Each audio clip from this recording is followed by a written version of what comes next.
नमस्कार, जय हिंद। मैं मोहन पाठक और बात करेंगे आज हम प्रधानमंत्री नरेंद्र मोदी द्वारा उस संकट की बात की जा रही है जिस संकट को लेकर इस समय विपक्ष कई दिनों से हंगामा कर रहा था। और साथ ही साथ अगर हम बात करें तो भारत में जनता के बीच में भी इसको लेके मामला सामने आ रहा है।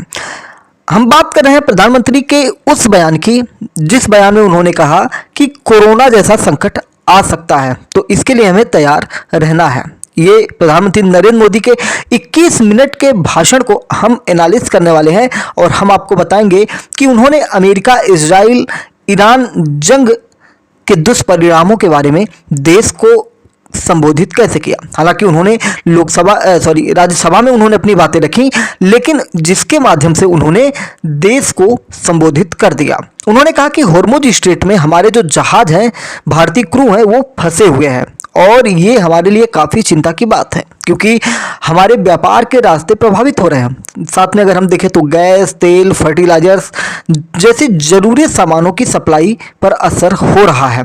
उन्होंने कहा कि इस युद्ध के कारण दुनिया में जो हालात बने हुए हैं वो अच्छे नहीं हैं और इसका प्रभाव लंबे समय तक रहने की आशंका हो जाती है और इसलिए हमको तैयार रहना होगा। किस तरीके से, जिस तरीके से हम कोरोना के समय में तैयार थे और हमें ऐसी ही एकजुटता दिखाने की ज़रूरत है।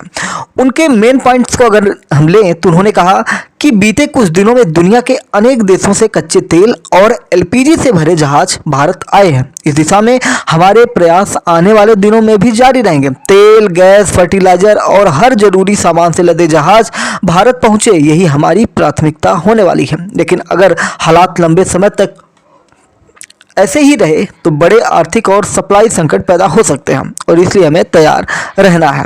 और ऐसे संकट के समय में गरीबों पर, श्रमिकों पर असर जो है अच्छा नहीं होने वाला है और उन्हें पीएम गरीब अन्य कल्याण योजना का लाभ मिलता रहे। राज्य सरकार इसके लिए विशेष व्यवस्था भी करने वाली है। ऐसे समय में कालाबाजारी करने वाले, जमाखोरी करने वाले एक्टिव होते हैं। जहां से शिकायतें आती हैं वहां कार्रवाई करने की बात हो जाएगी। संकट कितना भी बड़ा है, भारत की तेज ग्रोथ जो भारत डेवलप कर रहा है, इसको बनाए रखना हमारी जिम्मेदारी होती है और हमें हर जरूरी कदम, हर जरूरी रिफॉर्म तेजी से करते रहने होंगे। सरकार कोशिश कर रही है कि आने वाले बुआई के सीजन में किसानों को खाद मिलती रहे, क्योंकि आप देख रहे हैं कि आने वाला समय धान की रोपाई का होने वाला है, क्योंकि धान के बीज डाले जाएंगे और फिर धान की रोपाई होगी। ठीक है, तो इससे क्या होगा कि किसानों को खाद की ज़रूरत होगी, फर्टिलाइजर्स की ज़रूरत होगी और सरकार ने खाद की पर्याप्त सप्लाई के लिए जरूरी तैयारियां की हैं, ऐसा प्रधानमंत्री ने देश को आश्वस्त किया।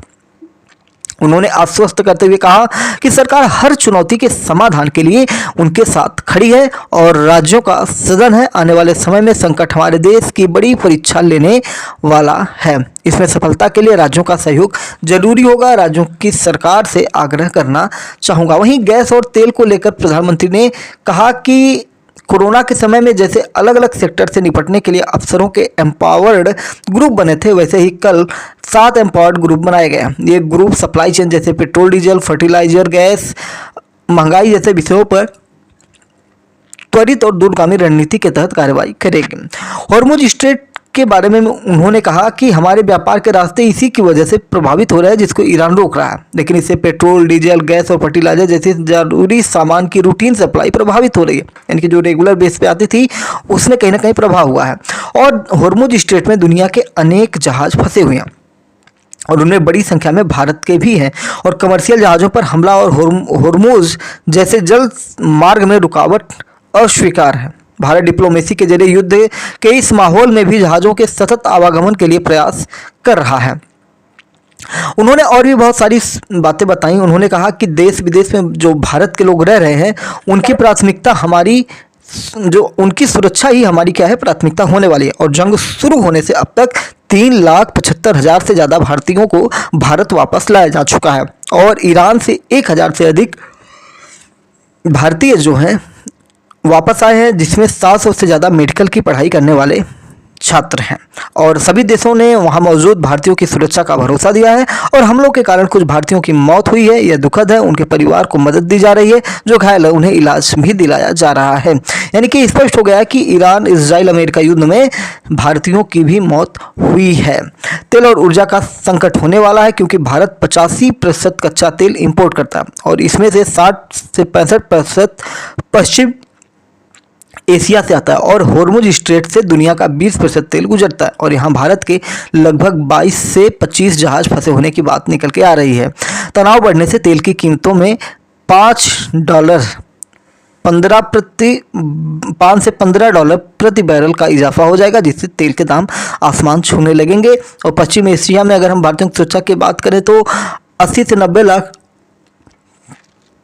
भारतीय जो हैं वहाँ पे काम करते हैं और यहाँ से करीब 3,75,000 लाख लोग 3.75 लाख लोग सुरक्षित भारत आ चुके हैं। एलपीजी संकट की बात करें तो एलपीजी सिलेंडर की कीमत बढ़ रही है, प्रीमियम पेट्रोल महंगा हो चुका है, शेयर बाजार में तेजी से गिरावट भी आ रही है। वहीं सामान्य पेट्रोल डीजल की कीमतें भी बढ़ सकती हैं, इससे हमारे जो डेली रूटीन है उसके सामान महंगे हो जाएंगे, जो भी हमारे प्रोडक्ट्स है, क्योंकि तेल की कीमत बढ़ेगी तो ट्रांसपोर्ट की भी कीमत बढ़ जाएगी। तो ये सारी चीज़ें हैं और भी बहुत सारी चीज़ें हैं जिनको प्रधानमंत्री ने अपनी बातें रखी हैं। और ट्रांसजेंडर पर्सन्स यानी कि अधिकारों का संरक्षण संशोधन विधेयक 2026 लोकसभा से पास हो चुका था। ये 24 मार्च 2026 की बात हो जाती है। तो इस प्रकार से हमने डिटेल्स में इसको समझने की कोशिश किया कि प्रधानमंत्री नरेंद्र मोदी क्यों इतने परेशान हैं।